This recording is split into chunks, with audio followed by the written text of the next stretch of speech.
ఈ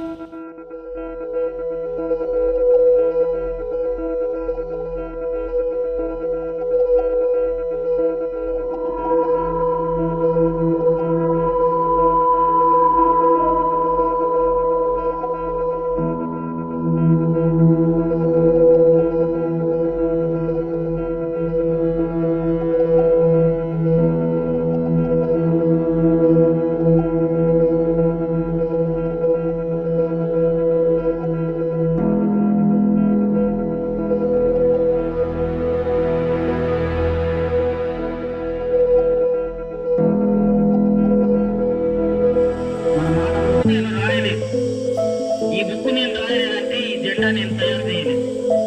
అదే నేను తయారు చేసినటువంటి జెండాలను అయితే ఖచ్చితంగా ఇక్కడ మొన్న ఎర్రయ్య మొన్న గోపమ్మ అందుకని ఈ బుక్ నేను రాయలేదు.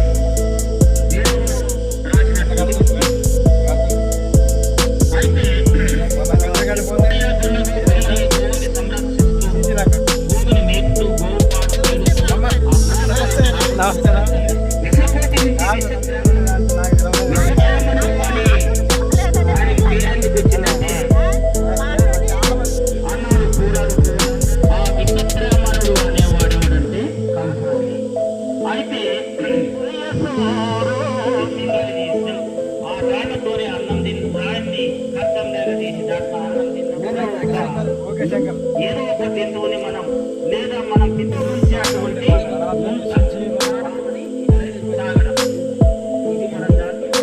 వెళ్ళిపోయిన తర్వాత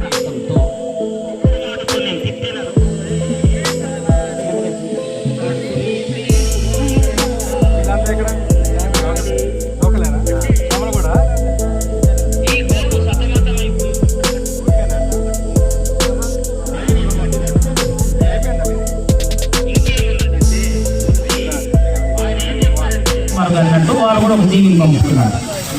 అర్థమైందా? అంతకంటే ముందు ఏ సిస్టమ్ ఉంటే గోవాది ఆ అంతటి దానికి తెగించి ఒప్పుకుంది. ఒకవేళ పొరపాటున భర్త చచ్చిపోతే భార్య చచ్చిపోతే భర్తని ఖచ్చితంగా మనం పుల్లలు పీల్చి వచ్చేటప్పుడు ఒక పొయ్యి ఇట్లా పాస్తే ఖచ్చితంగా పెళ్లి కూతురులాగా చేసి భర్తనైతే కాటి మీద పెడితే ఆ కాటికి ఎదురుగా ఉన్నటువంటి పొయ్యకి దానికి ఆనుకొని ఉన్నటువంటి పొయ్యకి భార్యను కట్టేయడం. ఈ సిస్టమ్ ఉంది. అది తీసేసి మనిషికి మనిషి తోడేదు నేను తోడొస్తా అని చెప్పేసి గంగగోవ ఆ రోజు వస్తుంది. కనుకనే ఈ సిస్టమ్ నడుస్తుంది. సరే, ఆ విధంగా 8 కాళ్ళ గోవు నుంచి నూలు పోగు లేకుండా ఆది మానవుల రూపంలో ఉన్నారు కదా. అయితే వీడు ఏం చేసిందంటే ఒక అడవికి వెళ్ళి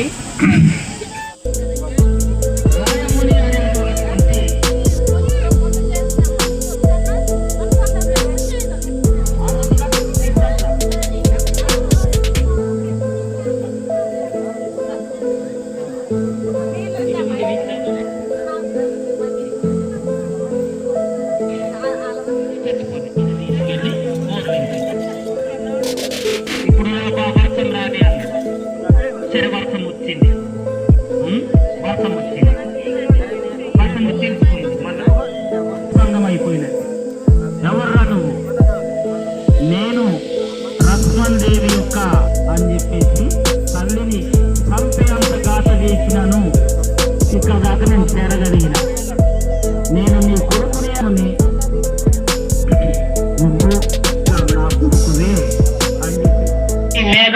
ఆయన బండగాడికి రాజగా మరణ బలం రూపంలో మీరు ఏ రూపం తయారు చేశారో ఆ రూపంలో వాడుకొని ఉండడం. దీపము పెట్టడానికి అంటే ఆ రూపంలోనే ఉండడం. రాత్రి మిమ్మల్ని కని చెప్పి రూపం మారడం. ఇది అక్షర లేదు నువ్వు చెప్పేది అబద్ధమే అనుకుంటే సుందరాం సిస్టర్ గారు మీ బడాలి ఓడి ఊరికి చంద్రయ్య గారు కూడా మీ పిల్లలు వారిని అడగండి. వాసుని తినేది నెత్తిని రాగేది. అయితే రోజు ఒక ఇంట్లో పడుతున్నాడు. ఆ ఇల్లు అయిపోయింది, ఆ ఇల్లు అయిపోయింది, ఆ ఇల్లు అయిపోయింది, ఆ ఇల్లు అయిపోయింది. ఈ ఇల్లు ఊయికోండి వస్తుంది, ఖచ్చితంగా వస్తుంది. రాత్రి వచ్చేది వస్తుంది. నా కొడుకును, నా బిడ్డను, లేదా నా భార్యను నన్ను పట్టుకుంటది, తింటది. ఇల్లు వంటి వస్తుంది కదా, తల్లి దగ్గర సంగతి చెప్తానని చెప్పేసి తడకలు పెట్టి మంచి బొక్క లేకుండా గీరి ఇల్లు పట్టింది, అమ్ముడు పట్టింది. తెల్లవారు కూర్చొని ఉన్నాడట నడి ఇంట్లో అనుకుంటున్నాను. ఈ ఇల్లంతా తిరిగిందట, ఇల్లంతా తిప్పలు పడ్డది, గోడలా దిగి చూసిందట, దండంతా ఎక్కి చూసింది, దారి దొరకటాన్ని ఎడ చేద్దాం అని మూలవాసం వెంబడి మూలెంబడి పోయి వెనుగొక్కడికి పోయి గడ్డిని మొత్తం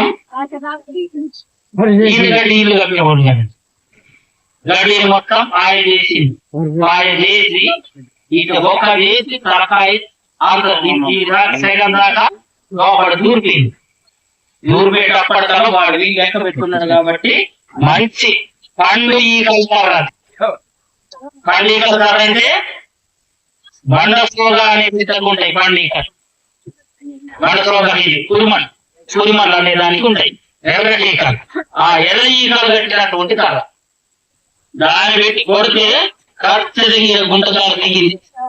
ఎవరికి? తూలు ముద్దకి దిగింది. అర్థమైనా ఉన్న తూలు ముద్దకి దిగింది అన్నమాట. ఎవడు కొట్టింది దెబ్బది? ఉయికోడు కొట్టింది.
ఒక దాంట్లో పెడతారు సామాన్లని.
ముందుగా ఈరోజు తెలంగాణ ఛత్తీస్గఢ్ సరిహద్దు ప్రాంతం చింతకుప్ప సోమలగూడెంలో ఉన్నటువంటి ఊయిక వంశస్థులు, ఇందులో ఊయిక, జిమ్మ, తర్వాత గొంది, తర్వాత జలకము, ఇటువంటి ఇంటి పేరు వాళ్ళందరూ కూడా ఈ యొక్క పెద్ద తూలి చిన్న తూలి యొక్క జాతరకి అందరూ వచ్చేసారు.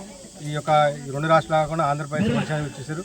వీరందరూ కూడా మొత్తం యావత్ కోయత్తూరు సమాజం తరపున వారికి ప్రత్యేకంగా శుభాకాంక్షలు చేస్తూ ముందుగా మా యొక్క ఈ ఊరిక తలపతి చంద్రయ్య గారికి, అదేవిధంగా మిగతా పెద్దలకి వీళ్ళందరూ కూడా ధన్యవాదాలు చెప్తూ, ఇది చూస్తే ఒకప్పుడు చాలా దట్టమైన అడవి, దీంట్లో అయినా సరే ప్రకృతితోటి అనుబంధం కలిగినటువంటి ఆదివాసీలు ఎట్లయితే ప్రకృతిలోనే పూజిస్తారో అట్లే ఊరిక వంశస్థులు కూడా ఎన్నో కష్టాలు వచ్చుకొని కూడా దూర ప్రాంతం నుంచి కూడా ఇక్కడికి ఈ అడవిలో నడక బాటే దీంట్లోకి ఇక్కడ చేరుకొని నీళ్ళు లేకపోయినా సరే వాగులో నీళ్ళు తాకుంటూ ఈ యొక్క వెన్నెల వెలుతురులోనే ఇక్కడ ఈ పండుగ చేసుకోవడం అనేది చాలా గొప్ప విషయం. ఇప్పుడు అయితే ఈ మధ్యకాలం చూస్తే మనం ప్రభుత్వాలు మరి ఎన్ని మారుతున్నా సరే ఆదివాసీల యొక్క సంస్కృతి గుర్తించబడడం అనేది బాధాకరం. ఈ యొక్క విషయాన్ని ఊరిక తలపలే కావచ్చు, సూడేవారు కావచ్చు, అదేవిధంగా ఉన్నటువంటి మిగిలిన వంశస్థులు ఎవరైతే ఉన్నారో వాళ్ళందరూ కూడా అనేక మార్లు ఈ యొక్క కేంద్ర రాష్ట్ర ప్రభుత్వాలు వినడం జరిగింది. మా యొక్క సంస్కృతి గుర్తించండి, మా యొక్క వేల్పుల జాతర గుర్తించండి, మాకు కావాల్సిన కనీస మౌలిక సదుపాయాలు, తాగడానికి నీళ్లు, ఉండడానికి కనీసం రేకుల షెడ్లు, అదేవిధంగా కరెంటు సౌకర్యం కల్పించినట్టయితే మా జాతరలు ప్రతి ఏడు 2 ఏళ్ళకి ఒకసారి జరుగుతుంటాయి. కాబట్టి ఒక 2-3 రోజుల పాటు మా వాళ్ళందరూ కూడా అన్ని రాష్ట్రాల నుంచి జరపడానికి మీరు ఇటువంటి మౌలిక సదుపాయాలు కనీసం ఒక 5 లక్షలు కేటాయిస్తే ఇవన్నీ కూడా సమకూరుతాయి. కానీ ఇవి మాకు సమకూర్చకుండా వేరే వాళ్ళు ఏదైతే కర్ణాటకలో ఎస్సీ ఉండొచ్చు, మహారాష్ట్ర బీసీ ఉండొచ్చు, రాజస్థాన్లో ఓసీ ఉండొచ్చు, అటువంటి వలస వచ్చినటువంటి వారికి వాళ్ళ దేవుళ్ళ జాతరలు మాత్రం 2 కోట్లు 3 కోట్లు ఇవ్వడం అన్నది మాకు చాలా బాధాకరం. ఎందుకంటే మా వాళ్ళే ఇక్కడ ఇవాళ ఛత్తీస్గఢ్ ముఖ్యమంత్రి, మా కోయత్తూరు ముఖ్యమంత్రి ఉన్నాడు, ఇక్కడ తెలంగాణ చూసుకుంటే మా ఆడబిడ్డే మంత్రి ఉన్నది, అక్కడ ఆంధ్రప్రదేశ్ చూసుకుంటే మా ఆడబిడ్డే అక్కడ మంత్రి ఉన్నది. కానీ మా జాతరల్ని మా మంత్రులు గుర్తించకపోతే ఎవరు గుర్తిస్తారని చెప్పేసి మా యొక్క తలపతులు కాదు సామాన్య ప్రజానికాలం మా యొక్క ఈ ఆడబిడ్డలు అందరూ కూడా ఇవాళ అందరూ కూడా అదే అడుగుతున్నారు. మనం మేం తప్పు చేసినాం, అడవిలో ప్రకృతిని పూజించడమే మా తప్ప అంటే ఇది పూజా విధానం కాదా, ఇది ధర్మం కాదా, ఈ ప్రకృతిని పూజించడం అనేది తప్ప అని చెప్పేసి కేంద్ర రాష్ట్ర ప్రభుత్వం అడుగుతున్నారు. కాబట్టి తక్షణమే కేంద్ర రాష్ట్ర ప్రభుత్వం స్పందించి ప్రతి జాతర కూడా కనీసం ఒక 5 లక్షల రూపాయలు నిధులు కేటాయించినట్టయితే తాగునీరు, కరెంటు, షెడ్లు, జాతరకి వచ్చేటువంటి వారికి కనీసం ఒక పూట భోజనం పెట్టడం కూడా ఈ యొక్క తలపతులకి వీళ్ళందరూ కూడా అవకాశం మరి ప్రభుత్వాలు ఆలోచన కోరుకుంటూ మరి జై ఆదివాసీ, జై కోయత్తూరు, జై భారత్.